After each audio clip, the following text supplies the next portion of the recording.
Yeah, thanks again for the invitation. It's been exactly 1 year since I left Moscow, and I miss it. So it's not the same, but it's close enough. Let me just share the screen here.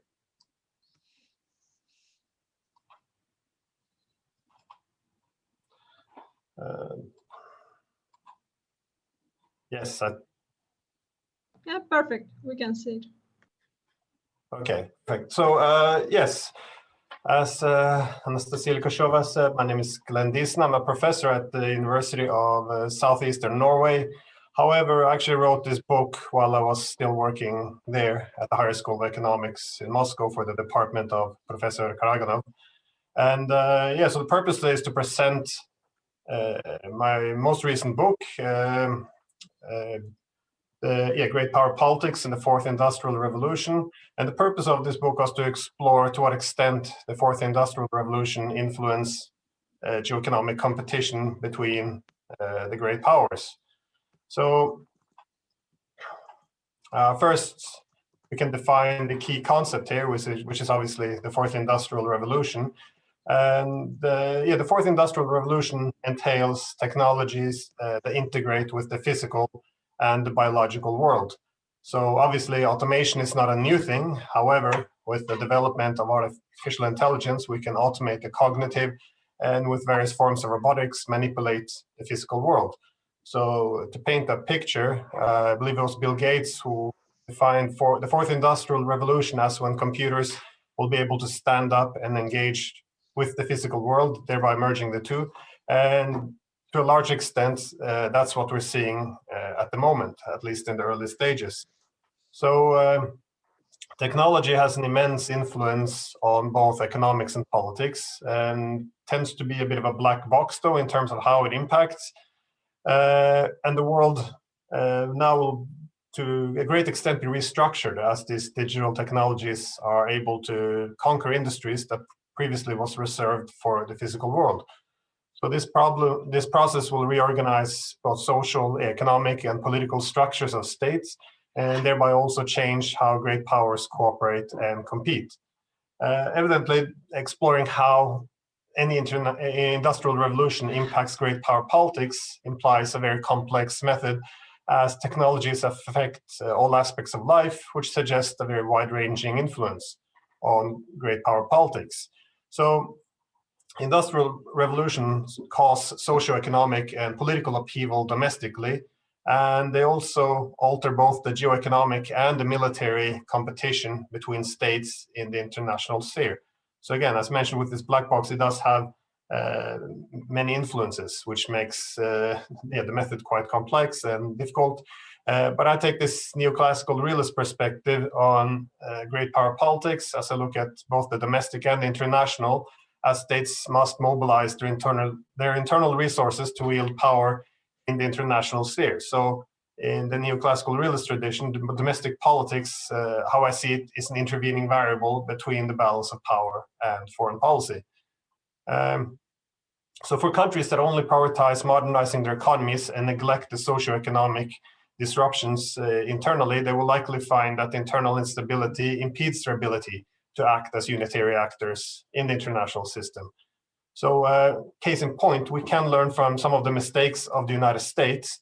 As in the late 1980s, early 1990s, the West largely created a bit of a core periphery international division of labor, in which innovations and other high-value activities in global value chains were assigned to the West in the form of extended and more enforced intellectual property rights, and in return, manufacturing was open to low-wage countries. Not that similar from the intentions behind the repeal of the Corn Laws in the 1840s. Anyways, the result was that the US, for the US, was that its tech giants and finance has been able to dominate the world. However, its manufacturing was open to competition from low-wage countries and thus thrown under the bus. Now, this is a comparative advantage to the extreme and also market efficiency to the extreme in what we know as known as become neoliberal economics. Now, the problem for the United States is that the United States is not merely an economy, but also a society consisting of real people. And some parts of the US society has prospered immensely, while other parts were decimated, and socioeconomic collapse, I guess, best describes what happened in the US as its manufacturing was outsourced. This has led to polarization of society, and as we see, the ability to mitigate the internal disruptions have been quite limited, as both the political left and the right have previously had ideological reasons to constrain the market. So the left redistributes wealth, the right attempts to preserve traditional values and communities, and none of them can really perform their ideological functions significantly under extreme market efficiency. And in the US, they instead take the fight to the superficial in very divisive culture wars that does absolutely nothing good in terms of resolving the underlying economic issues. So this internal polarization prevents it from acting as a unitary actor, and culture and interest are no longer defined the same way by its people, and it therefore cannot really mobilize its domestic resources in the international competition for power and security either. So you can have a leading industrial power, yet if the country becomes consumed by political polarization, the ability again to mobilize these resources are largely impaired. That's kind of the reason why I take both a domestic and an international look at industrial revolutions.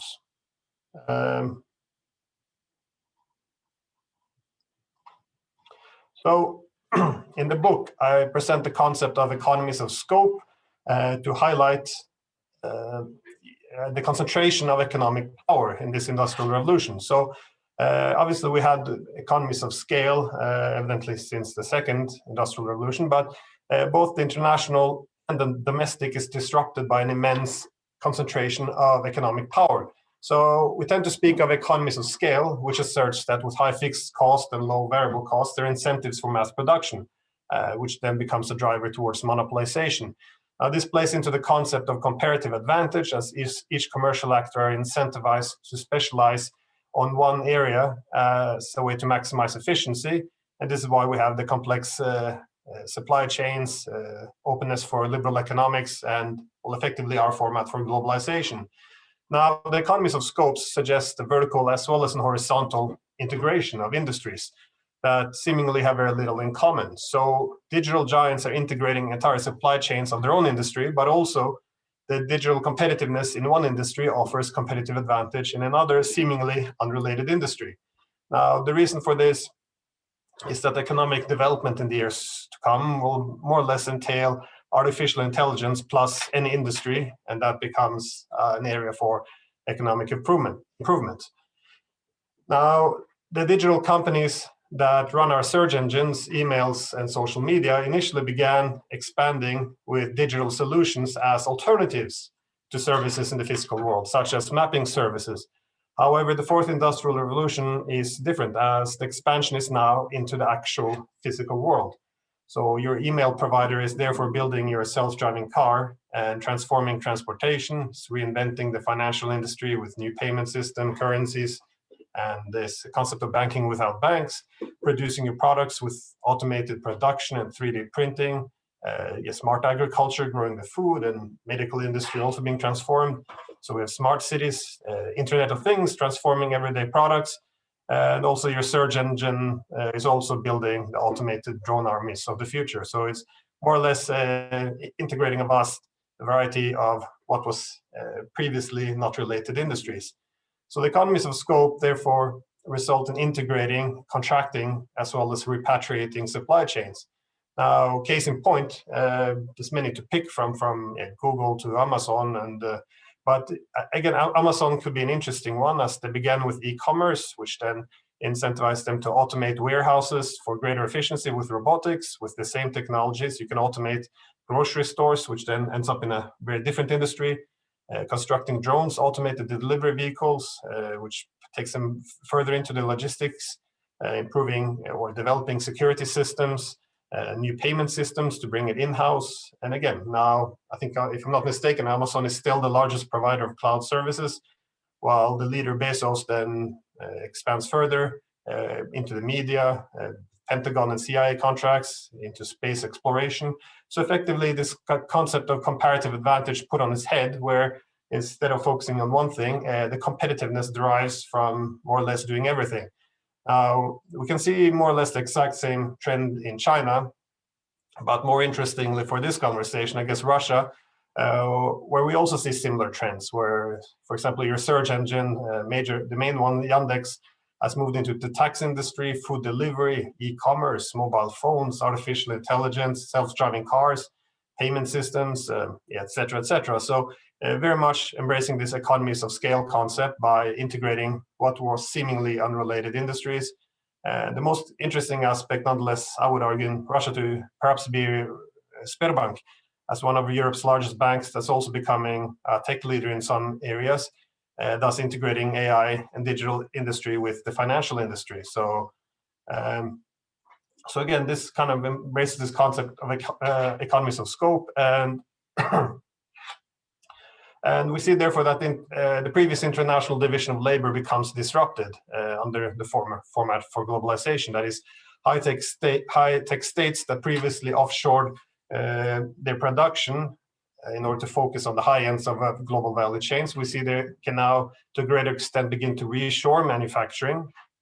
States with sophisticated infrastructure can produce cheaper products or do cheaper production than low-wage labor. So again, the idea that our robots will be cheaper than their cheap labor, and hence this export-based economic model that we've seen very common in East Asia, where cheap production or low-wage labor enables states to gradually climb up global value chains. By many, it's now seen as possibly coming to an end. Instead, we see the rising economies of Africa seeking somewhat different growth strategy, in which they then recognize the need to protect their own markets. So we'll see how successful it is, but again, it is a different model to growth. And so this has implications for both international competition and domestic stability, as states are repatriating supply chains and developing this domestic digital ecosystem. So more or less nationalizing the digital space to ensure political sovereignty. So this is the domestic, we see the restructuring of the economy, which will have major disruptions to the way the capitalist system works, but also a major societal structuring. And it's therefore important to see technology through this prism of geoeconomics, in my opinion, because these new technologies are not rolling out in a very liberal economic system. In a liberal economic system, they usually tend to manifest or develop under an economic hegemon, as the economic hegemon then has an interest to integrate the international system under their administration, which then translates into a liberal economics. So we've seen this with the British in the 19th century and the Americans in the 20th century. However, this industrial revolution is rolling out at a different time. So geoeconomics is very much a realist understanding of political economy, where states are more preoccupied with relative gain as opposed to solely the absolute gain, which is why the concepts of fair trade instead of free trade emerge. And market efficiency is not always the top priority, as the world is recognized to be made up of states in direct competition. So in any relationship of economic connectivity, you have economic integration, providing each side with influence, and then obviously coming at the expense of some autonomy. Now, as I mentioned, in geoeconomics, there tends to be a focus on the relative gain. In other words, both sides will not be equally dependent on each other. So states therefore seek to create asymmetrical interdependence, whereby one is more dependent on the other. So hence being able to maximize influence and autonomy. Again, this will be relative gain. If you have a relationship between Kazakhstan and China, we can assume, yes, they're interdependent, but obviously the Chinese will wield much more influence and have less of its autonomy undermined. Now, the assumption of geoeconomics is that economic dependence is followed by political loyalties. So hence the word geoeconomics. And it's important to point out that technology is very central to geoeconomics, because by its very nature, being very able to diversify or establish strategic autonomy, it creates an incentive for the rest of the system to align itself with that country and its technological system, and thereby being able to saturate their markets and establish its leadership position. Also, certain advantages by also setting out the initial infrastructure and the standards that they entail as well. Now, as the three-pillared model there I put out, it's effectively argues that what creates dependencies in the international system are strategic industries, transportation corridors, and financial instruments. And obviously, within technological innovations and industrial revolutions, we see that they impact all three of these key pillars of geoeconomics. Which brings us nicely to the concept of technological sovereignty, which is obviously a central theme of the book, as I put in the title as well. So I argue that the key driving force of the fourth industrial revolution is this push towards technological sovereignty. So all the major powers, in my opinion now, are gravitating towards technological sovereignty, which means domestic control over critical technological infrastructure. So as the entire economy is increasingly organized around a certain digital ecosystems and platforms, it's necessary for states to enjoy strategic autonomy with a domestic digital ecosystem to maintain both its political autonomy and its influence in the international system. Now, this is hardly a new idea. In the early 19th century, it was widely acknowledged by rising powers that nation building was linked to industrial power. That is, in the American system under Alexander Hamilton was based on the recognition that the US had to develop its own manufacturing base as economic independence was necessary to preserve and cement the political independence it had won from the British. Now, the same conclusion were obviously reached from Germany, France, as well as Russia, with the latter mainly under Sergei Witte, which became a central geoeconomic figure in Russia. But also we can see similar lessons in East Asia from the 20th century, as countries from South Korea and Japan has hardly risen based on their on liberal economics, but rather with state interventionism and more classical economic statecraft. And not much has changed today. So if countries like Russia and China develop excessive reliance on US technological platforms, then they will neither enjoy political autonomy or influence. So that's why it's very much linked to great power status, which is the ability to withstand the pressure of the leading states in the system. So technological sovereignty can be achieved by two means. Like first, obviously developing own domestic platforms under national control. But also secondary, one can also diversify technological partnerships to reduce excessive reliance on any one state or region. It also helps for faster diffusion of technologies, which then limits the first mover advantage of the technological dominant powers, which is why a multipolar system tends to work in Russia's favor. Now, as power concentrates around digital platforms, all great powers are gravitating towards the concept of technological sovereignty. Now, in the United States, obviously, its geoeconomic leadership is in a relative decline, which means that its commitment to liberal economics, is already reducing as well. So the US is seen to be repatriating supply chains, attempting to scale back Chinese technological footprints in the US and also among allied states. So, most focus obviously being directed towards pushing back Huawei's rollout of 5G technology, which would allow the Chinese to set the standards and infrastructure for what is effectively the nervous system underpinning the fourth industrial revolution. Now, similarly, the US, although to a lesser extent, cleansing out the Russian digital footprints by, for example, banning Kaspersky and other institutions, companies. But in the years to come, there will also likely be efforts to push out Russian banks of Europe and also any digital footprint by Yandex and Sberbank into the European market. Now, pushing China and Russia out of the fourth industrial race obviously is legitimized by security reasons, which is also reasonable. Reasonable, but also, one can also expect to be part of sanctions due to human rights or whatnot.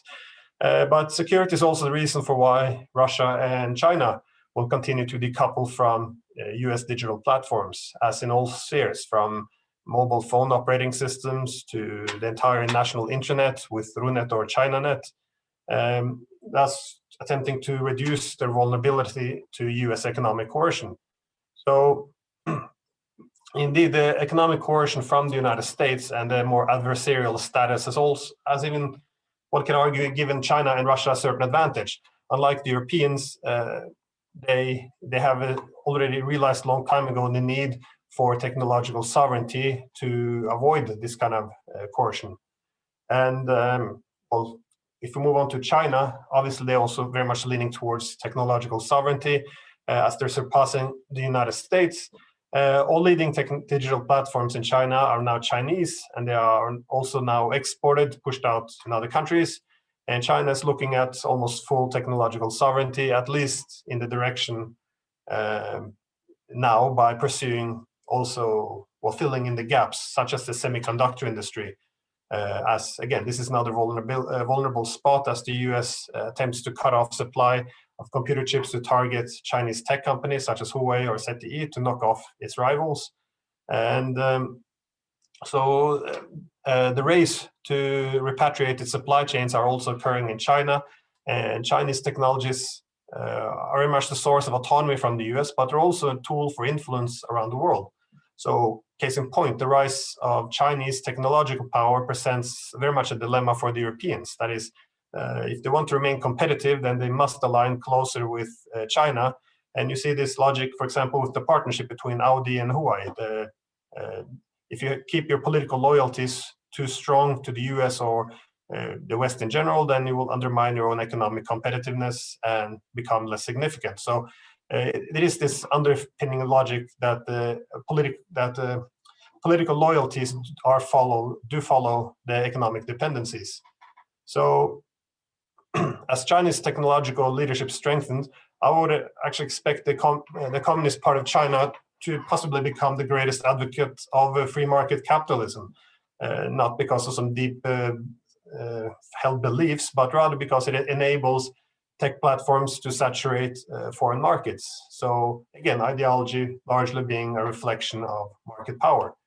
And again, I think that was somewhat expressed already in Davos in 2017 when the US called for more protection, and was Xi Jinping who met up and made a wonderful case for free market capitalism and globalization. So it's very much is indicative of the market power shifting in the favor of China. So Russia is obviously a very interesting case. It could go both ways. It can either leapfrog several technologies and assert itself as a major great power, or it could also fall behind and lose its great power status. Now, I argue that in the foreseeable future, Russia will not be the leading state. However, it doesn't really have to be the leading state either. It merely needs to assert its position in the international system as an independent pole of power. So again, remaining a great power in the international system. So towards this end, I advocate that Russia should follow a strategy of technological preparedness. Now, technological preparedness is here defined in terms of having the technological skills and the domestic technological platforms. So whenever a new technology emerges, Russia must have the capacity to rapidly produce domestic spin-offs and introduce it into its own domestic technological ecosystem, thus not having foreign tech platforms saturated markets and undermining the ability for local industrialization in the digital space. So the position as the follower has traditionally, well, it can be ideal as well, to the extent extensive costs from research and development can be directed towards forceful implementation. And as I mentioned previously, diversifying partner, Russia can also speed up the diffusion of technologies and thereby limiting the first mover advantage of either the US or China. In contrast, when you have a system where there's one technological hegemon, they have more tools at their disposal to slow down the diffusion of technologies and instead extend it. So again, the multipolar system does have present Russia with certain advantages. And overall, I would argue that so far Russia seems to be doing well, which is why I'm somewhat optimistic. Unlike the other European countries, Russia already has a strong digital ecosystem. And this is the land of Yandex, Viko, Sberbank, Telegram, and effectively, several opportunities as well to use smart agriculture as a stepping stone towards technological modernization in industries where Russia already is powerful. One might be able to make the same argument for the energy industry as well. Now, there's many areas where Russia lacks skills, often from e-commerce and payment systems such, but we also see there that the partnerships with China seems to be sensible in terms of advancing joint ventures.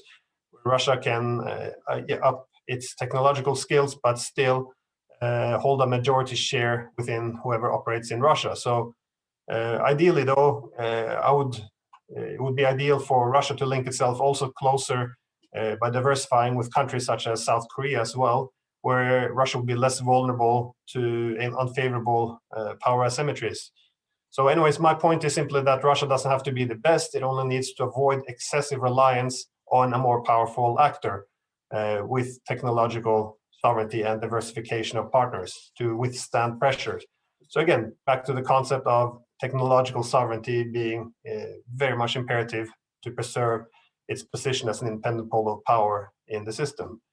Now, with the Europeans, I argue that the EU now is also moving towards technological sovereignty. Indeed, the EU is very open that its key goal now is seeking strategic autonomy, also in the high-tech industries, to establish what it refers to as European sovereignty.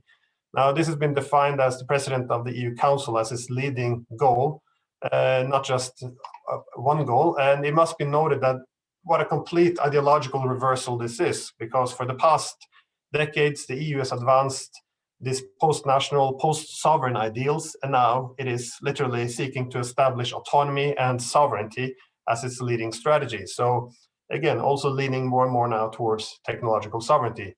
And for good reason as well, because without its own technological platforms, economic power in the future looks rather bleak. So relative economic power keeps contracting, keeping in mind that what made the EU powerful was the single market for goods, which was in '87, if I'm not mistaken.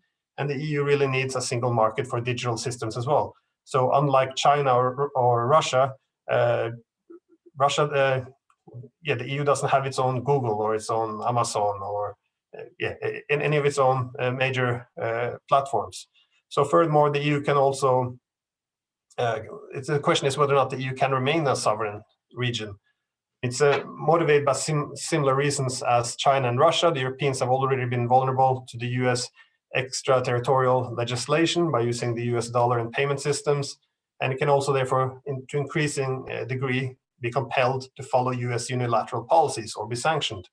So the US, we have seen over the past few years, has become more coercive, so using sanctions against its own European allies for using Chinese technologies, participating in the Russian pipelines or purchasing Russian weapon systems. So now it's feared that this will more and more be extended to the tech sphere, which is why especially countries like France now are calling for more European systems and keeping the data on the continent.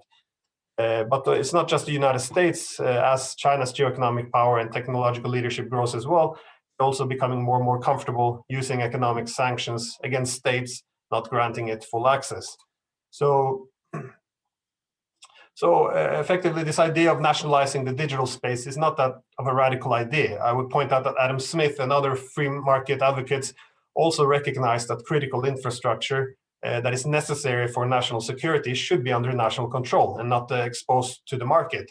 Now, in the past, this was very much limited to ports, foods, etc. But now, with all industries more or less to some extent being integrated under these digital platforms, one could make the argument that effectively everything becomes critical infrastructure, as all industries, as well as many aspects of society. Bless you, Nastya. Sorry, so I sneezed. As the technologies are integrating all industries and aspects of society. And yeah, so this is kind of the picture. I just put this by comparison. What I meant with technological preparedness. One doesn't have to be first out, as Amazon launched its little automated delivery machine here. The Chinese done the same, and in Russia also Yandex with the exact same technology. So it's as long as the first mover advantage isn't too great, the strategy of technological preparedness is a rather sound one for a country like Russia, which is falling behind, or at least has fallen behind both the United States and China. So overall, doing well with its starting point. Now, so that looks at some of the international competition, but I also point out that the rise of the tech giants also has domestic implications. For one, states tends to have a dilemma. That is, corporations need to be large enough to be competitive in international markets. Even in the digital sphere, having a domineering position is indeed why they're attractive to begin with at all.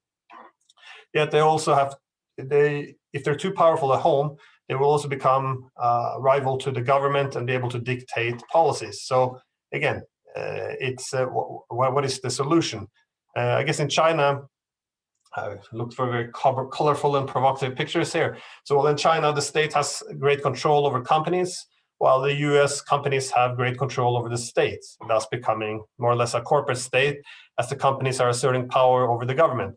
Now, the third option, obviously, is to allow privatization and gain benefits of competition. Also, you see it in US and China, obviously, but regulated to ensure that the economy should help to build a strong nation. Again, none of these options are necessarily great, but this is what we see the debate in the United States is largely about. That is, the corporate state is a difficult solution for the United States, as large corporations are seen not being loyal to the state. So the argument goes, what is good for Silicon Valley should also be good for America.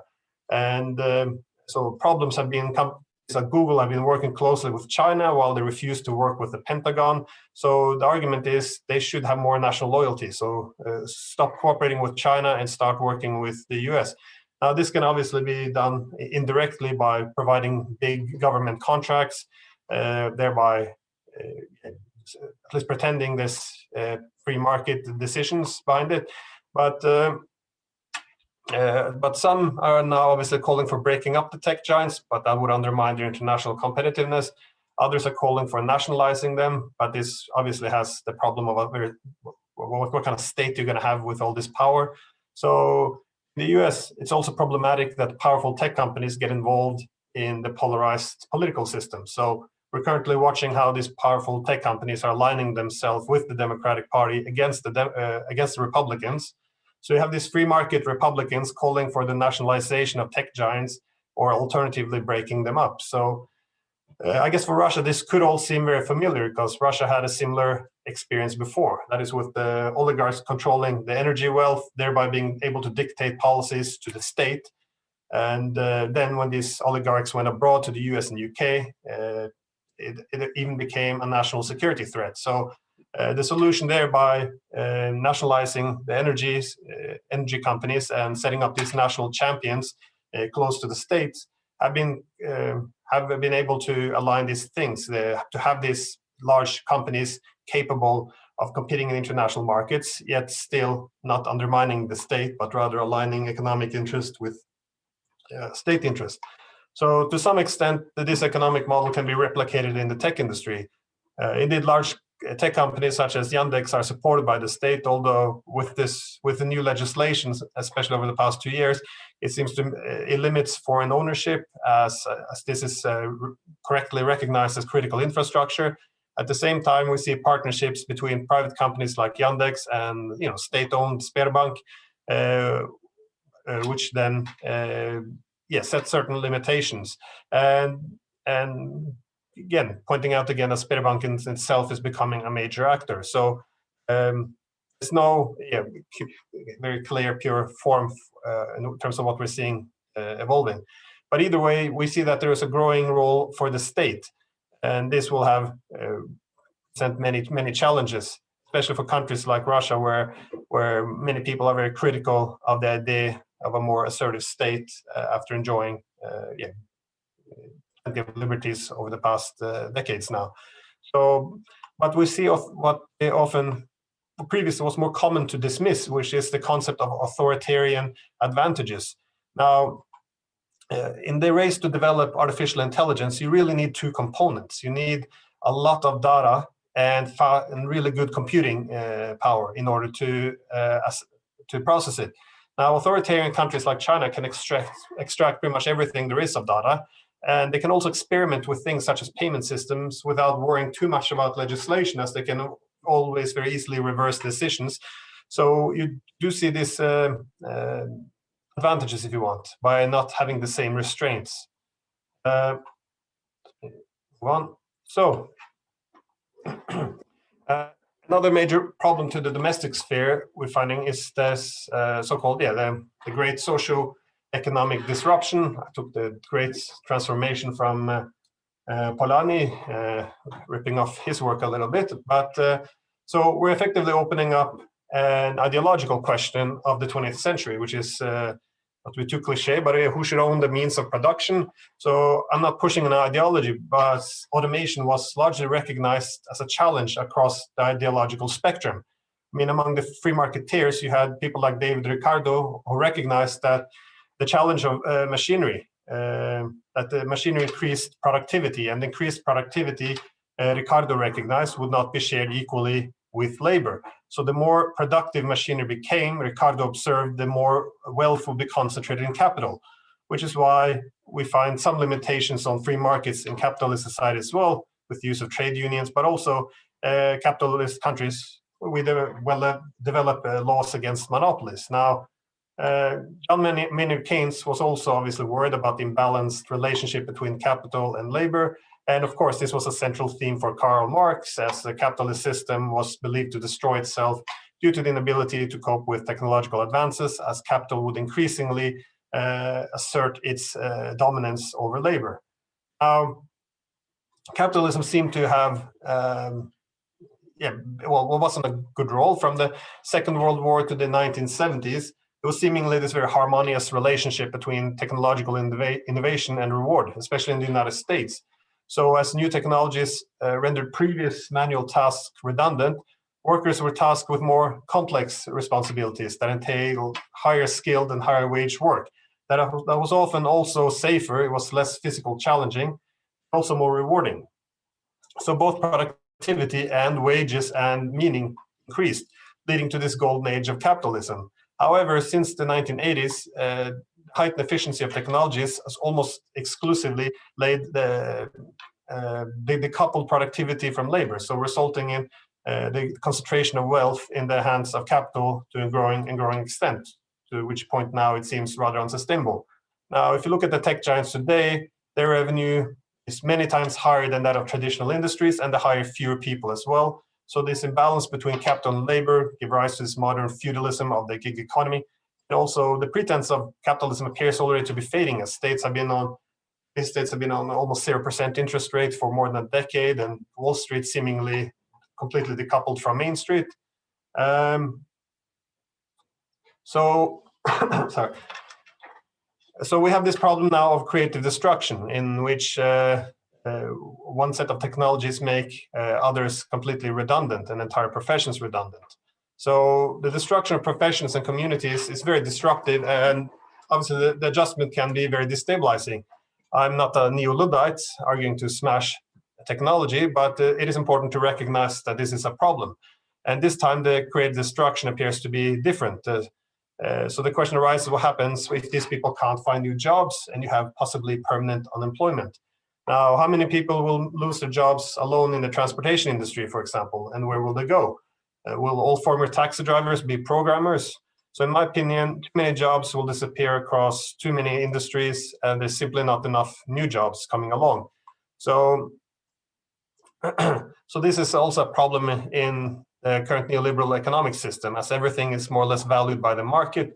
If you have a large share of society becoming less important to the economy, they will lose their value to society, especially measured in dollars. And in the US, we also see that there's a certain lack of empathy for the large portion of society that was left behind during globalization, often smeared as being backwards, unable to adapt, and the idea that they chose their own fate of being redundant.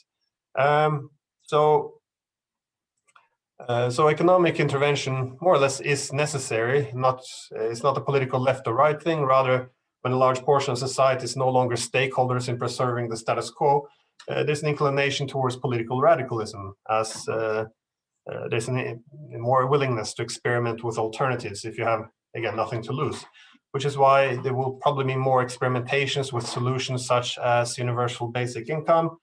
And yeah, just to finish, I would have to point out as well that that creative destruction, most people would think of it as it was often associated with Schumpeter's perspective, which was largely economic. However, it should be pointed out that it was Nietzsche who introduced the concept, and he had a much broader sociological or societal focus. So he pointed out, well, from this perspective, work is also the source of dignity, morality, purpose, meaning. So any universal basic income wouldn't necessarily resolve this issue. So destroying the structure of the past that provided meaning and social cohesion also has to be replaced with something new. Otherwise, it tends to fuel nihilism, political instability. Ideally, if everyone gets a universal basic income, ideally we can, with increased automation, people will be able to refocus their attention and search for meaning by looking towards arts and creativity and reconnecting with humanity to get out of this autonomized industrial society. But again, that's not what I would expect to happen. So I'm betting on nihilism and political instability, which can suggest diminished ability to mobilize resources towards pursuing common objectives in the international system. I think my time is up, so I'll actually leave it there. I had one more slide, but I'll save it for another time. Okay, thank you. So you know how to keep the intrigue. Thank you very much. We already get some questions, but I would suggest to deliver first the floor to our discussants, because I think it's very intuitive now to address the questions to our experts from both flanks. So what US can do and think about these problems raised and how they plan to transform their economy and for whose expense. And I would also address the question to Vasily Kashin regarding his comments on readiness and ambitions of China for this real technological sovereignty and ambitious technological competition. Because for recent years, what Professor Diesen also mentioned, we observed lots of steps towards this sovereignty, but real sovereignty probably would cost much more than intentions to get it. So I would like first deliver the word to Dr. Suchkov. So thank you. What's going to happen on the west of Atlantic? Well, thank you very much, dear colleagues. It's a pleasure to be with you, and thanks for having me as a discussant for this book. It's always a pleasure to be at any events of the Higher School of Economics.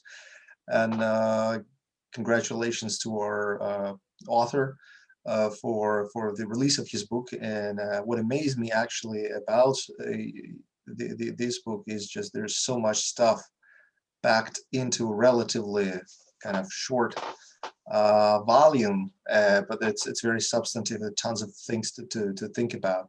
Well, actually, I think what you actually have to know about challenges in the fourth industrial revolutions are well presented by Glenn in his book. What I think we should probably be thinking about as kind of a follow-up to what Glenn said is definitely the question that our moderator has raised today. And let me read actually three short sentences in the introductory part of Glenn's book, where he talks about disruptive technologies, how they restructure the organization of society, economics, communication, military, ideology, and how great powers cooperate and compete. That's one point. The second one is the concept of technological sovereignty recognizes the industrial capacity and state sovereignty are closely interlinked. That's important to bear in mind. And the third one is that dominant states that fail to extend and cement their technological leadership can descend into irrelevance as the technologies that underpin their primacy become outdated. I can't agree more on any with all of these three statements. On my part, I'd perhaps add, as bold perhaps as it may sound, that the very notion of great power in the 21st century, in my view, implies that a state has its own technological platform. And like you can't be thought of as a great power if you don't really have at least your technological platform and maximum your own techno-economic ecosystem. And the second point, the kind of a statement or thesis that I wanted to start with is that digital technological sovereignty is a necessary prerequisite for political sovereignty and national independence and such. So all of these issues are well addressed in Glenn's book, and what's my colleague has already mentioned. So I do think this is something that we've focused on in our recent Valdai report, that this technological and digital sovereignty is a prerequisite for national sovereignty or political sovereignty as such. Like the one cannot exist without the other. I will just mention two important things that I, again, as a follow-up to what Glenn talked about, and kind of the three types of solutions that everyone, be it Russia, China, or the United States, are focused on, and then perhaps ask one question to the presenter and to my peer discussant. So basically, I think, given this this discussion, we are now in this era of new type of colonization, and this technological giant are the United States and China in particular are very much behaving in the digital space and techno and economic space as colonists, in the sense that they dominate a number of developed countries in digital technologies, and they pretty much, the companies, their companies emerge as kind of global monopolists that pretty much control the network infrastructure and data flows. So basically, I personally think that the United States in many ways operates in the sense that it provides exclusively favorable terms to countries that are objects of its economic conquest, quote unquote, so that they can create the infrastructure that they need in order to access this digital kind of future. But then by doing so, they pretty much instantly make them part of their own solutions, which can range from payment system to data storage system to electronic paperwork or things like this. And most importantly, these digital colonists, as we call them, is they obtain unlimited or almost free access to big data under the current policies, which makes countries particularly vulnerable in their further interactions. So this is one very important challenge in this kind of new fourth industrial revolution or digital revolution, whatever you want to call it. Now, the second challenge that I think is important and frequently overlooked is this over-reliance on technology. Like in any discussion on the new revolution, and that's actually been the thing of the past, that people tend to think, now we have this new emerging tech, now it's going to fix all of our problems, right? That's not necessarily the case. And perhaps this is my own position, and I know I'm not the only one in this thinking, that the man is still important and has to be placed at the center. And the reason why I think so is that the challenge that is now being shaped or was being shaped by the end of the 20th century is that each scientific and technological revolution that Glenn talked about in the first half of his presentation eventually dramatically increased labor productivity and production volumes, right? Mechanization of manual labor at the end of 18th century and beginning of 19th century, like phenomenal advancements in physics and chemistry, electricity, Ford's conveyor belt, all kinds of stuff, the Bessemer steel during the second industrial revolution in early 19th century, automation of production and use of nuclear energy in 1960s during the third revolution. And now we're in this kind of fourth, some people say 4.5 or fifth industrial revolution, but I mean, most agree this in the kind of fourth industrial revolution with computers, robotics, 3D printing and stuff that fundamentally change the way the labor productivity, the production volumes, but most importantly, the place of a man, of an individual in this system. And I think it is incredibly important, and this is the task of this new technological revolution, to provide preservation of civilization itself, that everyone is kind of worried about, I guess, or hope, by preserving the individual and preserving the state. And I think, I mean, and Glenn mentioned that there's a kind of a tendency towards growing authoritarianism in states, which I agree with, but I also think there is also a risk of dissolution of a state as we know it, if the big tech is given so much power that they're now getting. But this requires a twist, fundamental twist in different direction from everything that we're doing now. So the three, I'm not going to say that these are the solutions, the three areas that I think everyone is focused on or should be focused on if they want to survive in this new era of rising technology or emerging technology. First one is the strategic vision, right? So basically, the fourth industrial revolution has already brought about tremendous changes in the world, and those states that are focused on the moment or on new cool stuff, how we deliver pizza, or fighting over the past, are missing out the future. There was this commentary by an American political comedian a while ago, where he said, and again, of course, it has to be thought of as in kind of debate as in the United States over, China becoming a huge threat to America. And he said, well, China is building a new airport. We're debating on whether to name it after Lincoln or George Floyd, right? Bluntly speaking.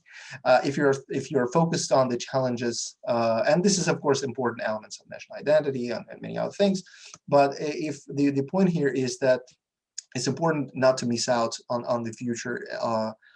And the strategic vision implies right investments into strategic projects. Again, something that Glenn touches upon in his book. Just an example, I think the Soviet atomic bomb project, right, that was initiated in 1942 during the war, still, was a strategic investment in that it not only produced the actual bomb, but they also gave birth to things like nuclear power, production of isotopes, nuclear underwater, nuclear medicine, rocket and space technology, info communication technology, tons of things that actually made the Soviet Union a second global superpower for decades to come. Now, these areas that everyone kind of talks about are artificial intelligence, 5G, edge computing, quantum computing, things like this. And these are important to keep in mind. And I think, Glenn, I agree with Glenn that Russia actually fell behind on many of this in these domains. But I still think, and also echo author's point in this sense, is that it has some of its solutions, and some are rather innovative. Everyone who is interested in this subject, I'd encourage everyone to look into the Kurchatov Institute project on the so-called natural-like technologies, природоподобные технологии. Very interesting. It makes, in theory, Russia competitive, but I'll get to that in a minute. The second one is, of course, the sources of energy. This is the second big area that everyone is focused on, because the consumption of energy now is growing faster than waste are generated, and the technosphere is extremely energy intensive today. So just give you one example. When you're sending a voice request over a smartphone, right? It's talking in WhatsApp or in Google. For the processing and recognition of one of this simple voice request sent over a smartphone, the amount of energy expended is sufficient for boiling 1 liter of water. So this is just to stress that the current technology is extremely energy intensive. So for the moment, it seems like electric vehicles are a temporary solution, right? You charge your car, you charge your rocket or your tank or your tractor, as the Turks recently did, and this is kind of environmental friendly, and it's kind of a solution. I think it's a temporary solution, honestly, and we still are. We have not arrived at the scale of this kind of nuclear energy that I wanted to say our ancestors, but I realized it's relatively recent past. People in the 1940s, 1950s came to when they explored the nuclear energy. I think we're still not there. And most importantly, I think it'll take, unfortunately, these energy overloads will be leading, in my view, to man-made industrial disasters. And that is an unfortunate, and I worry that's exactly what's going to happen. And but only things like this will fundamentally perhaps change the way we think about these issues. And finally, the digital economy. Again, our author mentioned and is writing about these issues in his book. The digital economy, actually, the states that are now spending up to 4 to 5% of their GDP, considered to be like doing well and in the development of digital economy. Russia is, by the way, in that same range, so it's pretty comparable to that of international digital leaders. And I have to say that there are some products that Russia provides that can be competitive globally. Like for now, Russia is already among top 10 countries in terms of the number of internet users. And the Gosuslugi website has 2 trillion annual transactions, and it is the most popular government service website worldwide. So it does have some assets, right? It can use, in many of these aspects, it's already outpaced the United States, perhaps not China, but I'm not positioned to talk about China. And my colleague, Dr. Kashin, knows a lot more about that. But I from what I see and from what I kind of look at the United States, I can say that Russia's outpaced the United States in many of these in these domains. And the digital economy national program that Russia adopted, if it is indeed implemented, it can provide 97% of the national households and all social infrastructure facilities with high-speed broadband internet by 2024. That's very ambitious, but if it is implemented, it's going to be a real advancement. But as was already mentioned, the United States, for now, controls the key domain, I would say, is together with China a trendsetter in these domains, right? I think out of 14 IT companies that define the rules of the game in this domain, 14 are Americans. So even though if we think that at a household level, Americans have a rickety infrastructure and even often internet connection, the way they kind of possess the companies that define the rules of the game is their important competitive advantage. And of course, it's important for Russia to kind of squeeze in this stage and also be one of the rule makers, especially in the critical infrastructure areas, right? The ones that we can't really outsource to others or let them decide for ourselves what to do. So the question that I have for the author and my colleague is something that I really think about when we talk about the future of this area and this technological sovereignty and the great power rivalry in this domain, the 21st century. What, in your view, is a factor or the factor or a set of factors that would define the future of the United States, of China, and Russia in the 21st century and on, in terms of how successfully they overcome and adapt to and reap the benefits of the fourth industrial revolution? And if I may mention my own kind of thoughts on this, I would say that the future of the United States in this sphere will be decided, and again, by tons of factors, but if I had to single out one, I would say it is perhaps the type of the deal that the state would make with big tech in America, right? Because I can see there's a really big undercover struggle of the American government trying to get a handle of big tech and kind of direct them to the area where they can manipulate them for political reasons, either against the Republicans or the Americans or foreign adversaries. So I think the future is in the type of the deal the state makes with big tech, who will control what and under which conditions. Again, I'm not an expert on China, but looking at it as an outsider, I think a number one task for China, perhaps not the primary, but the one that I think will have the greatest impact on it, is the ability of the Chinese to access external markets. Right? They already have the technology. They already know how to market them, and there is now a big fight between the United States and China in terms of trying to prevent China from accessing as many markets as possible. So I think if they are able to do so, they will ultimately prevail. And for Russia, I think it isn't the ability, the future of Russia in this sphere isn't the ability to mobilize the talent that it has and transform its potential into real competitive technological ecosystem. Because I think the problem is not that Russian innovators cannot come up with cool stuff or do something interesting and important. We know tons of examples when they can. I just said about Gosuslugi, but there are examples that Glenn mentioned in his book. I think it's very important to transform this talent into something more substantive.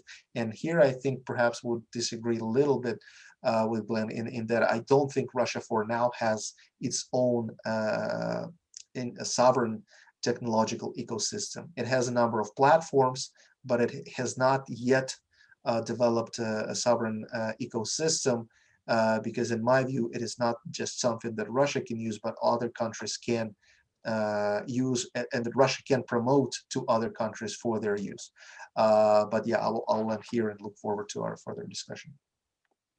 Well, thank you, Maxim. To some points, I fully share your ideas, but your enthusiasm and optimism about how good Chinese are with their technology, all the solutions, the market, probably I wouldn't be so sure that everything is so good, but I hope that Dr. Kashin would go to the point and tell us, is it so good or not so good, or could be good if China would follow the concepts that Professor Diesen just presented us.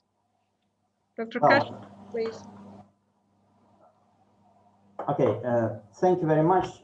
Thank you, Glenn, for excellent presentation, and it's a very important book for analyzing the current great power competition, especially between United States and China, which is basically to a very large extent about the technology and leadership in the future technological fields. Both sides have their own advantages in this great competition, but of course we should never overestimate their ability to decouple, and we should take time into account because actual decoupling is going to be very slow. We see that in spite of the fact that many companies have taken basic decisions to move away from China, actual relocation of facilities, even for relatively small kinds of production, usually takes years, especially when they relocate to other developing countries, because because China is currently the place with the biggest pool of skilled industrial labor in the world, and you cannot find anything like that everywhere. What is important, of course, from the international relations point of view is how how this rivalry between China and the United States affects the other countries and other centers of powers if they're able to maintain their autonomy.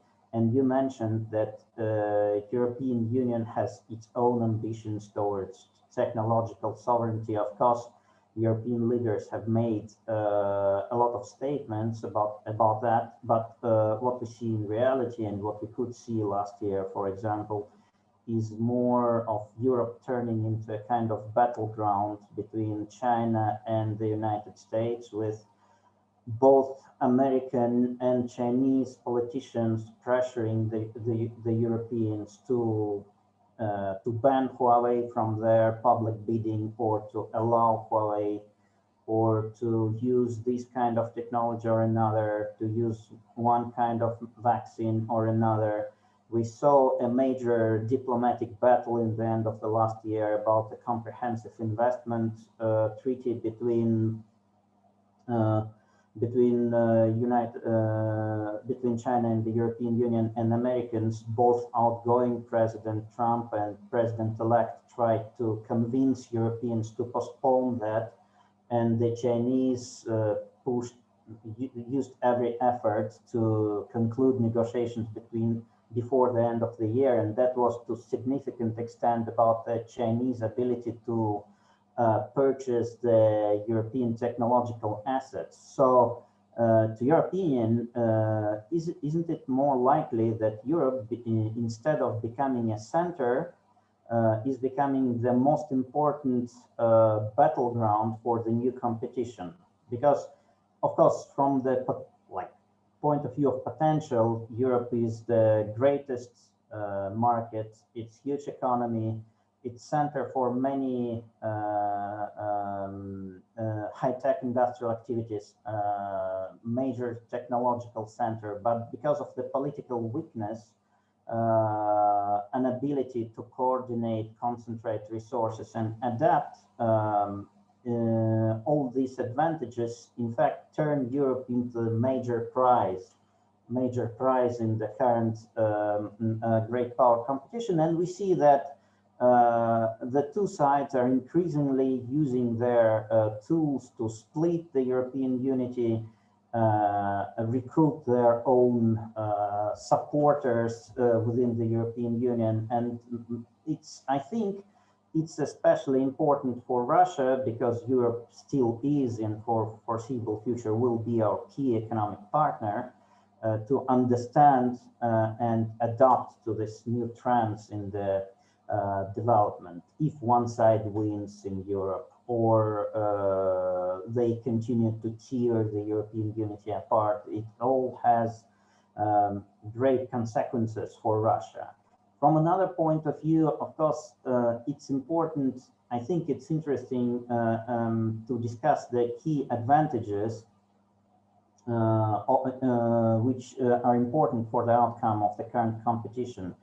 From the Chinese point of view, it seems to me that the key advantages are, in fact, the ability of the state to concentrate maximum resources, both public and private, on a very narrow set of carefully selected priorities. Like in China, they have National Commission for Integrated Civil and Military Development, which is a very high-ranked body with top country leadership selecting areas where to concentrate resources. And they just throw incredible amounts of money into a number of projects, which allows them to move more quickly. But I think there are success stories, inspiring success stories in smaller economies like South Korea, which also has its own internet ecosystem. They have their own searching engine, they have their own social networks, etc., while being a country of just 50 million people.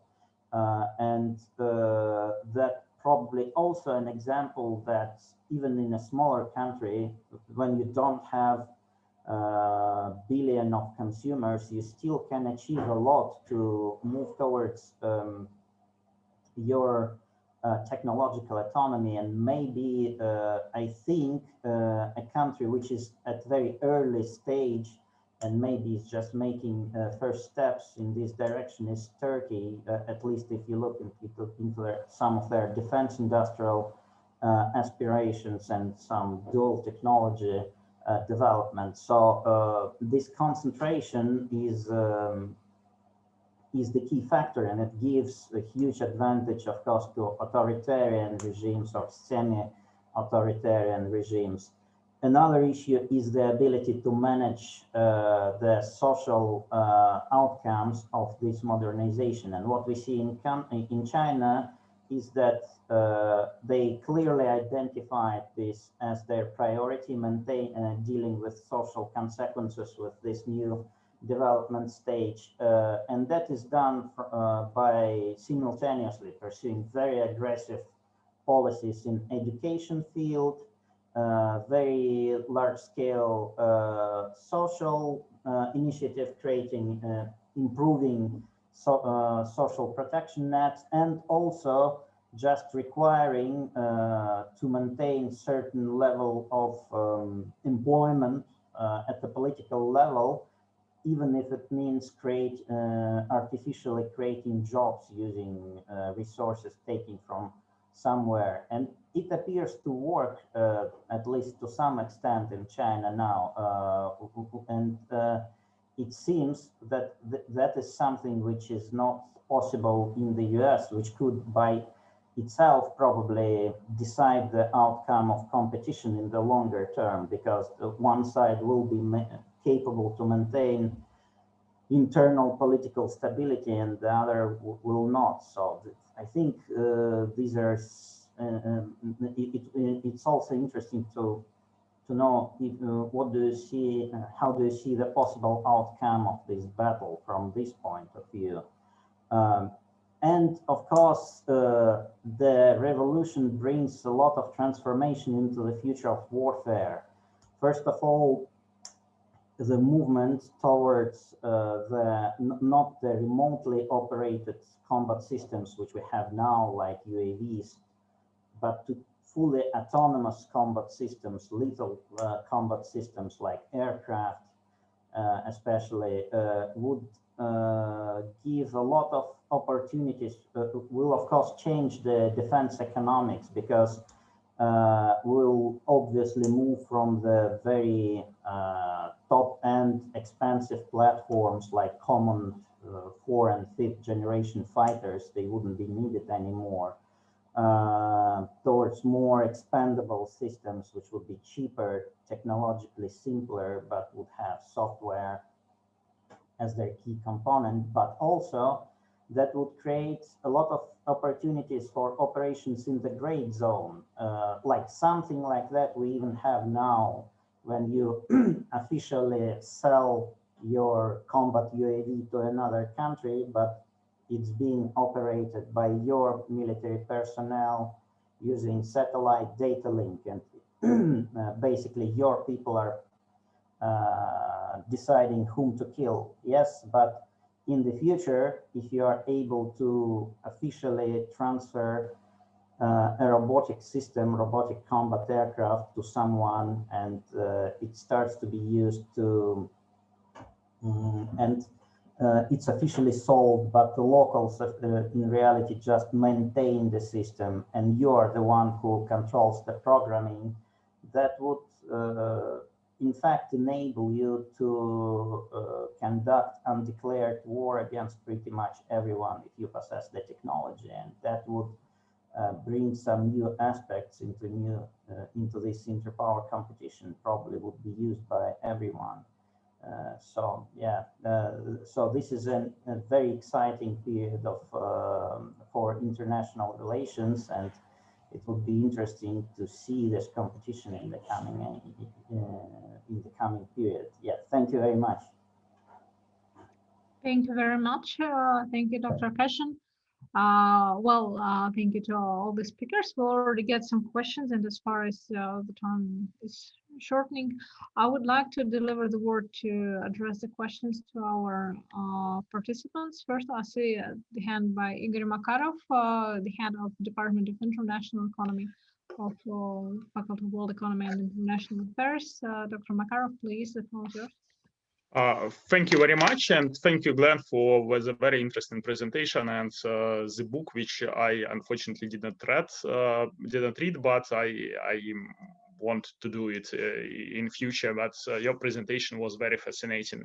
Actually, you covered in your speech a lot of different issues, and I can't even imagine how they can be put into the single book. But however, I will make two short comments, and probably I'm very interested in seeing what you respond and what is your attitude to these issues. The first issue concerns the digitalization and the technological revolution in services, because most of the issues you covered, they concern industry, and I agree with you that the fourth industrial revolution, it's destroyed the international division of labor. It's means probably the end of massive offshoring of industries. It's probably means the end of globalization as we know it, based on global value chains, based on international division of labor in industries and so on. But at the same time, the technologies that develop nowadays and digital technologies, the technologies of online presence and other digital technologies, they provide a very good background for future offshoring of services, not industries now, but services. And it already happens in some areas. So 10 years ago, it also happened, but only in small number of different in the small number of services like call centers, for example. But it is just nothing. But now it is possible to offshore education, for example. Nowadays, it is more and more possible to offshore healthcare and so on. And in this area, there are the new technologies is a factor which pushes forward offshoring and international division of labor. While in industries, as you shown, really digitalization and robotization, automatization, it is a factor against international division of labor, and it is a factor which pushes companies to repatriate industries to their home country. But in services, I think the situation is different, and if the international division of of labor in services and digitalization of services continues, so I think that it would have very important impacts on globalization and on the global landscape, and it is an issue which will raise in the near future. And my second comment concerns like your point that companies based on digital technologies, these virtual platforms, they win from economies of scale. They become larger and larger. They become more and more diversified. They produce nearly everything and so on. I agree with that, and I see again the risks on the one hand and the opportunities on the other hand, that the role of these large companies would be much larger in producing global common goods and national public goods. So to some extent, these companies would substitute the governments in producing public goods, in providing different social goods, in providing different environmental goods, in protecting environment, in confronting inequality and poverty, for example, and so on. And I refer here to the report by World Economic Forum and the book which was published by Klaus Schwab, which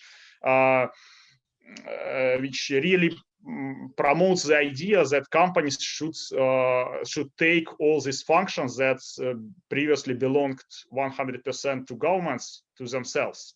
And it is these companies which become really huge and which become much larger than many and much more powerful than many national governments, to take these functions on themselves and to start to provide capitalism not to capitalists but to everyone.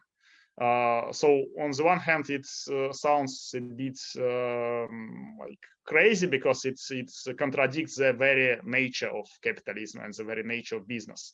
But on the other hand, in a situation when these companies become so powerful and economies of scale is so huge, and the technologies which are on the base of their functioning is so critical.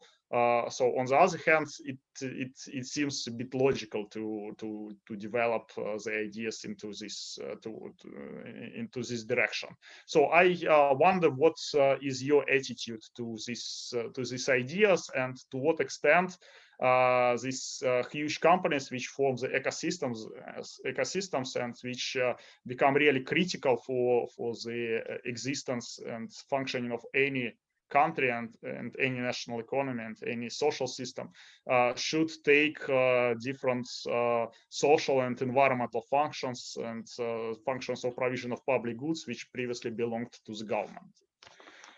Thank you very much again.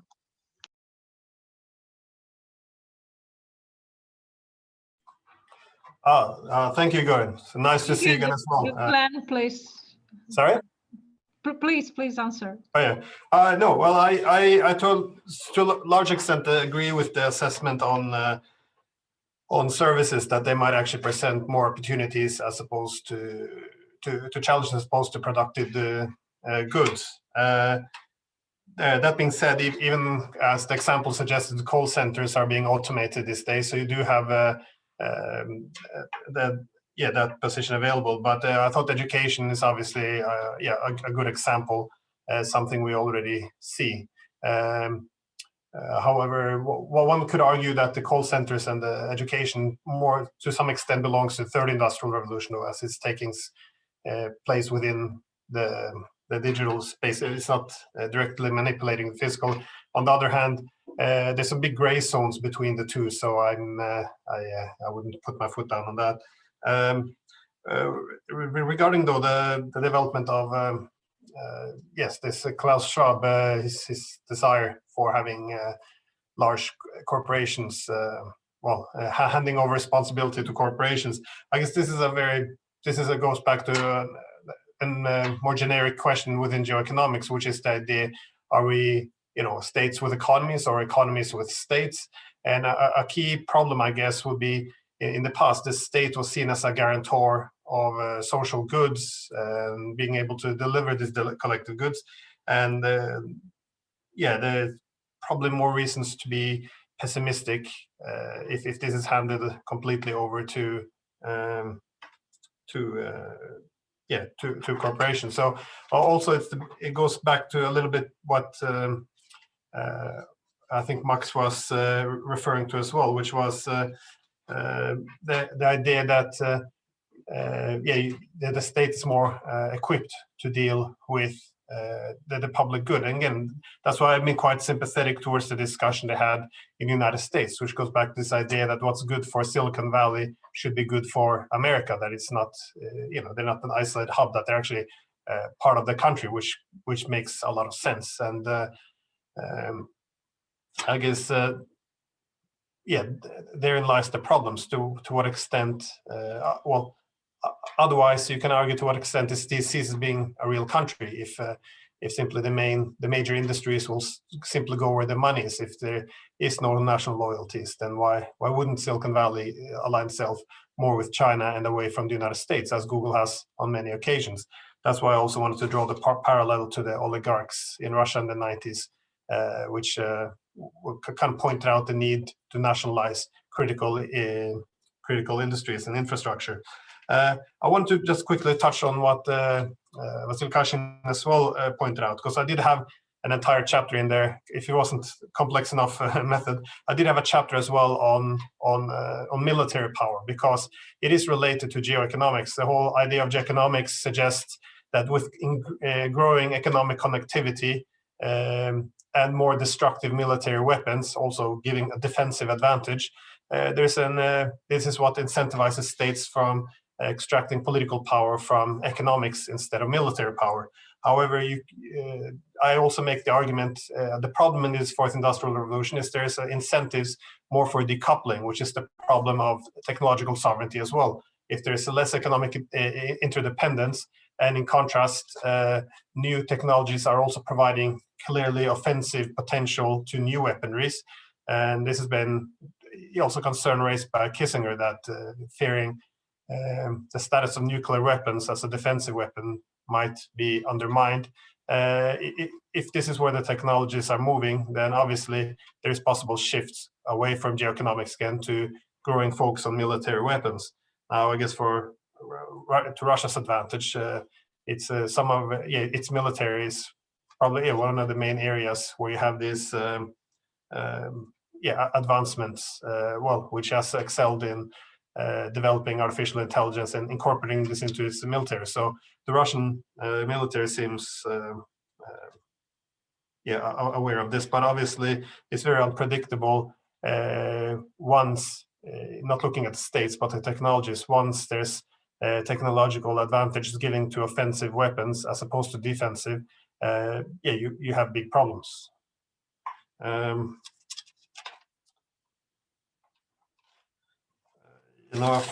Yeah, sorry. Yeah. Yes, I was sure if I covered it. Okay, so we have a set of questions actually here in the in chat, and also some hands raised. So maybe we could collect some questions, and then Glenn and our discussants would think on how to balance them. The first question from chat came from Olga Krasniak. Olga, are you still with us, or is it better to read your question? Yeah, I would like to read it. So the question is that question is, how would you evaluate the economic diplomacy leverage? It means manipulating financial relations to support foreign policy, imposing sanctions and tariffs, as well as promoting national chambers of commerce and involving foreign ministries in economic work. So what do you think about this phenomena? And also we have another question from Martin Zubko to Professor Diesen. Which top 3 geopolitical risks have emerged with technological revolution in energy cooperation between Russia and China? I mean, it's not directly to the point of the bigger discussion, but definitely that's a very important type of the question, I think. And also the question from Dmitry Goncharov. Dmitry, are you here? Or maybe silent. So, Dr. Diesen, could you elaborate a bit on how global energy transition fits into your perspective of the overall technological change and geopolitical transformation? Thank you. I think this will be enough, and then we can move to the next round. I hope we'll still have time. We have about the hand of Leonid Polikov and also 2 questions in the chat. Well, yeah, I'll start with a question by Olga Krasniak. Yeah, she had to leave. I got a message here. Well, economic diplomacy, usually it works better in terms of creating dependencies. So as opposed to using it merely exclusively for economic coercion, I guess the main lesson from economic sanctions, if they are quite severe and they endure over longer periods of time, countries merely learn to live without them. So again, diversify away from them. I guess the perfect example would be that all the anti-Russian sanctions since 2014, instead of just weathering the storm, Russia makes adaptations, learning to decouple from dependence on everything from key industries to capital and anything else it relies on the West for. So it is. I would be more skeptical about the ability to use sanctions too harshly, especially in a multipolar world where there's these alternatives for diversification. In terms of the economics, I might have missed that question. Was it in terms of transitioning towards new energy sources? The first question by Martin Zubko, I mean, or the second, the big one, but Dmitry Goncharov about, the big question was about global energy transition and overall technological change and geopolitical transformation. So I think it could be another book, but still, yeah. Good answer. Well, well, the problem for countries, well, such as Russia, which has become reliant on energy resources, obviously, has been the energy curse it experienced. So you have, which was the problem, especially from the 90s, where effectively leads to deindustrialization by importing everything it needs. I guess ideally it would be also what we're seeing to some extent is the reversal of it, in which the revenues from energy resources are used to subsidize and also cover the tariffs for temporary subsidies to develop very strategic industries. So instead using the resources to industrialize instead of getting stuck with the energy curse where deindustrializes. So I guess that's the main challenge for Russia, that is using its dominant position in the energy markets to transitions towards new also energy technologies, which are relevant. So using that as an opportunity. I'm not sure if I understood that question correctly, but it might be a different book. Yeah. I think the question is really important and very big, so it's an enormous issue. But I think the point you cover is very important, and That's pretty illustrative. That almost parallel with the disputes and talks and the whole new discourse in Russian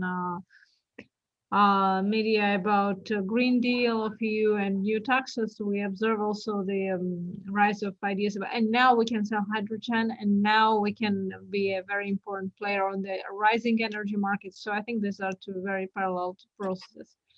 Yeah, the probably question is better directed to Igor Makarov. He's quite well proficient in the Russia's environmental policies and also the technologies that requires it. But also it does. It's often assumed that Russia would be cautious about green energy simply because it relies on energy. But it's also an opportunity for Russia though to use this. Technologies as stepping stones towards further technological modernization. So you could look at it from different angles, I guess. That's true. Thank you. And we have a hand of Leonid Polakov. Please, would you address the question? Sure. Thank you. Thank you, Professor Diesen, for your presentation. It's really, really nice. So my question about your thesis that this technological progress brings us to the very unpleasant point. We have to make our choice. The state to provide its sovereignty, technological and digital sovereignty, must become more authoritarian. What do you think about the concept of surveillance capitalism? Probably you know the book of Shoshana Zuboff, and she wrote about the new type of political regime. She is called instrumentarianism. This is my question, please.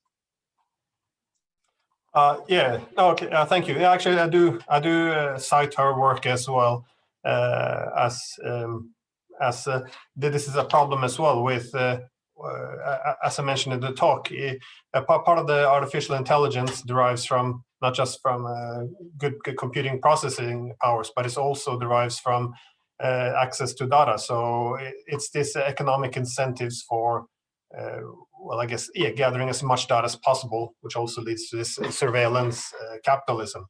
Well, overall, in the communication sphere, there is a problem though, and people, it's been common to compare the internet as the revolution in communication with that of the printing press. I mean, where does power reside? Do we want power to be concentrated or to be spread? So the concentration of communication is often required and gathering of to create a common narrative, for example, while the diffusion of communication is necessary for an open and democratic society.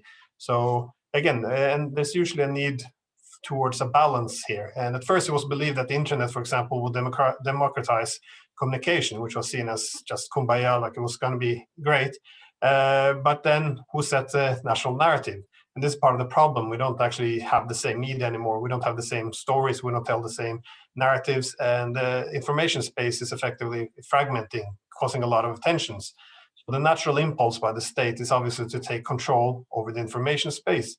And we see this now. So algorithms are manipulated by tech companies on the behest of governments to promote what's deemed to be good communication over bad. We also see this emergence of all this fact-checking by states that doesn't actually check facts. They tend to check perspectives and arguments. And there's a greater, again, cancellation culture and stronger incentives for censorship by states, often contradictory in the name of fighting fake news.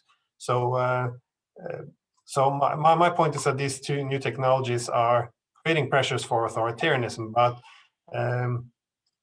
it's finding this with the new technologies, finding this new balance between protecting speech and limiting the ability of the state to collect data to do its surveillance, and at the same time not falling behind and thereby losing out on the competition among other states. So it is I think it's an adjustment period entering. But don't you think this dilemma doesn't have a solution. If there's none, sorry. I mean, this dilemma doesn't have a solution. Dilemma. You said about the balance. What the balance could be?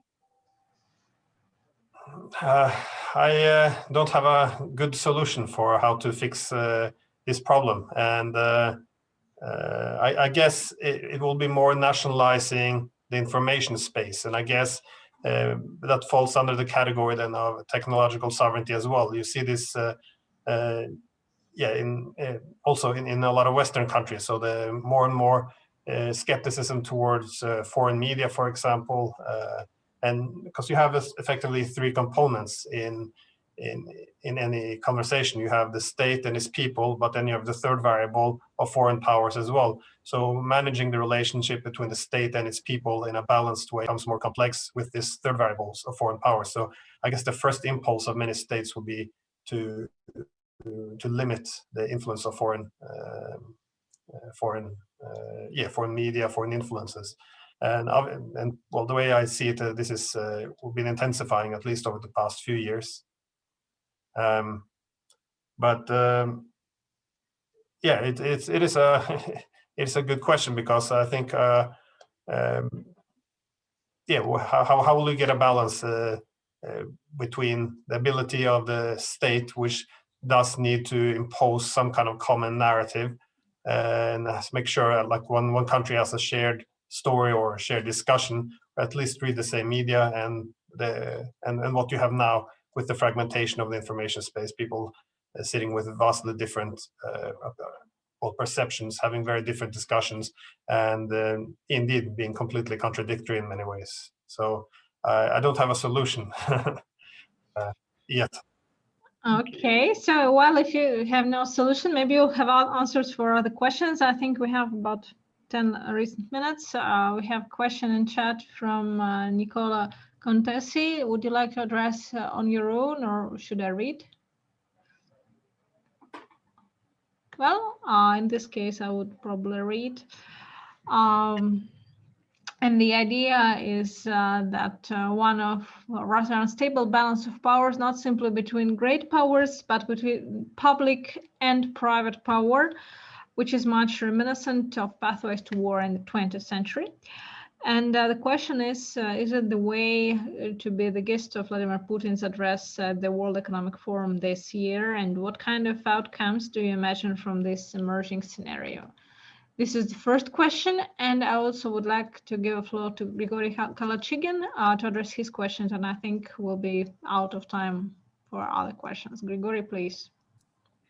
Thank you very much, Professor Diesen and Professor Kashin, Professor Suchkov, for such a great discussion. I have two questions. The first, quite simple, I think, or maybe like it's just not so long. So the first one is about what's about world institutions, global institutions, which are in crisis like long before the fourth industrial revolution, and what will be like, will it accelerate it, or will it help to overcome the crises, and so on and so forth. So this is the first one. The second one is about offshore reshoring. So as you mentioned it a few times during your presentation, Professor Kashin told that like it's quite slow. I agree with him, and actually like the first part of this question is like whether these new technologies will accelerate this reshoring, because like will like maybe it will be more quicker in 5 years, for example, than it now.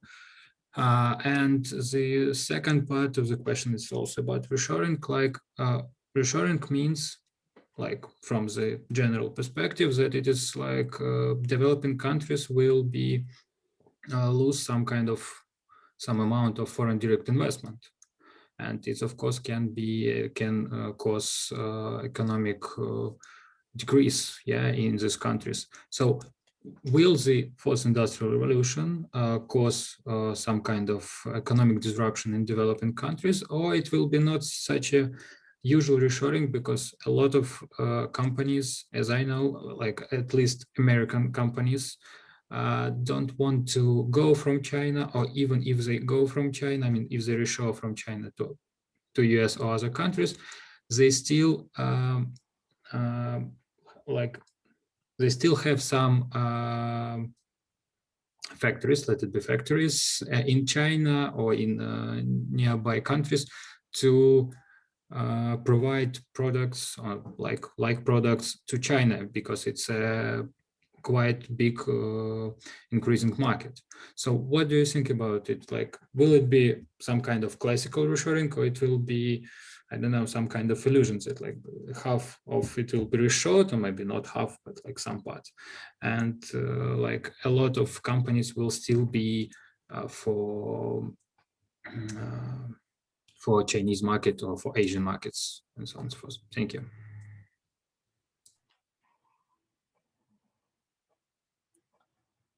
So with the message from Nicola Contesi, from what I got from watching Putin's address at the World Economic Forum, he was very critical of what Klaus Schwab was proposing in terms of this transformation of society, and it goes back to what we discussed before, the disruption of the socio-economic stability domestically, if I'm not mistaken, that this was his main concern. When it comes to the disruptions, I believe for developing countries, it will, especially those dependent on low wage labor, it will impact them to various degrees. Like again, I would point out a lot of the technologies being rolled out now are still they're not mature. A lot of them are in the early stages. So as they become more advanced, I think there will be intensification of the reshoring. Compared to what the differentiation between the low wage labor and the efficiency and cost of implementing a lot of these new Industry 4 technologies. Now, obviously, there's also other variables which intensifies this. So, for example, states with high labor costs, they will with high labor costs have certain advantage because it will have more incentives to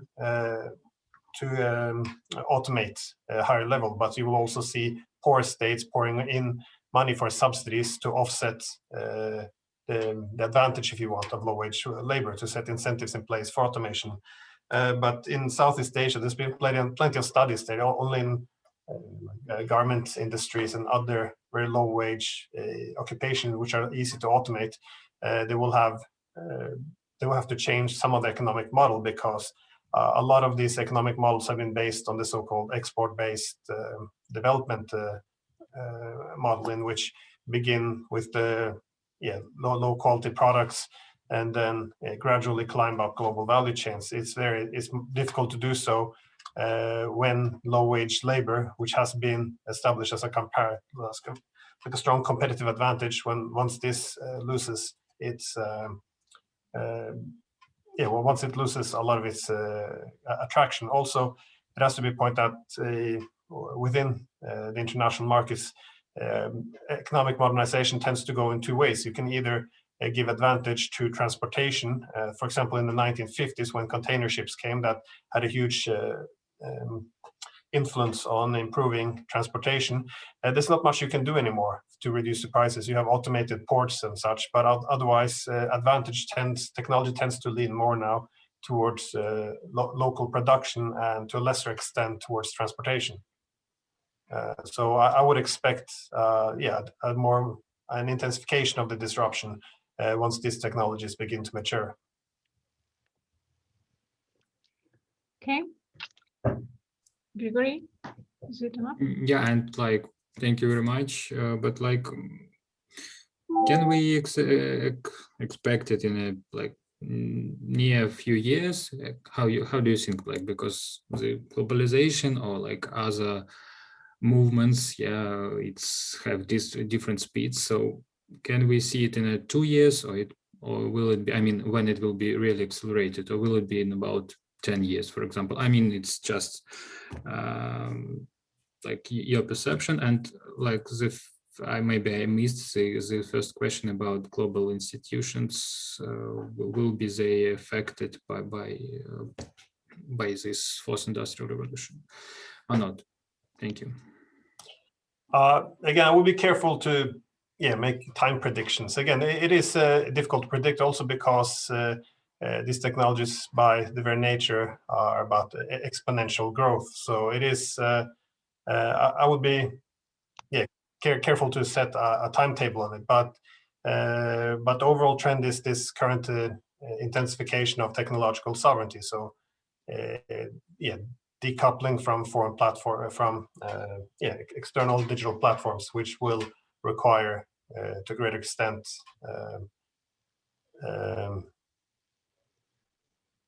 this is everything. But again, I'm very cautious. I wouldn't be good at setting a timetable, I'm afraid, though.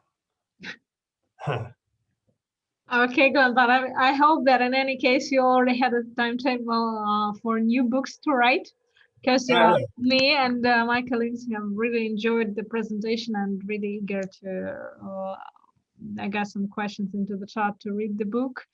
I'm sure that's just an opening discussion for the big issue that you raised, and we'll launch this year a project at the faculty to study in more details the decoupling process in many aspects, and we'll be happy to engage you into it and the others who would like to be part of this research. I would also like to thank our discussants, Maxim Suchkov and Vasily Kashin. Even your angles today show and prove that we have to study this almost clear process of confrontation in much more details, and that even at the scholar level, we focus a lot in our own anticipations about the other sides. However, on the other side, it's not so clear what the side should or plans to do. Thank you all. Thank you for those who stayed with us for these 2 hours. Thank you for your questions. This presentation is recorded, and Glenn, if you have nothing against it, we would like to add it to our YouTube channel and share with our followers and subscribers in the future. Thank you all. Thank you very much, and wish you a very nice evening.